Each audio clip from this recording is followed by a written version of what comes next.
তিন শ্রেণীর ব্যক্তির বিরুদ্ধে আল্লাহ বলেন আমি নিজেই কিয়ামতের দিন মামলা দায়ের করব। I will be against them in the day of judgment. Three categories of people I will be against them in the day of judgment. তিন শ্রেণীর লোক কিয়ামতের দিন তারা ছাড় পাবে না। আল্লাহ বলেন আমি নিজেই তাদের বিরুদ্ধে মামলা দায়ের করব। এর মধ্যে এক শ্রেণীর লোক হচ্ছে রাজুলুন ইস্তাআজারা আজিরান ফাস্তাউফা মিনহু ওয়া লাম ইউতি আজরা। একজন শ্রমিক ভাড়া করে তার কাছ থেকে কাজ নিয়েছে কিন্তু তার পারিশ্রমিক আদায় করে নাই। এরকম আছে না নাই? দাপট দেখায় ইউনিভার্সিটির ক্যান্টিন গুলোতে।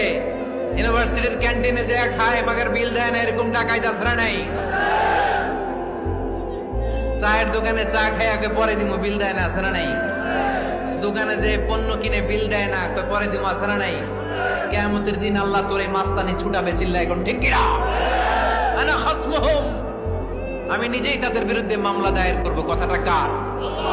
এজন্য বিশ্বনবী বললেন খবরদার, মেহনতি মানুষ, খেটে খাওয়া মানুষ, এদের দোয়া কবুল হয়ে যায়।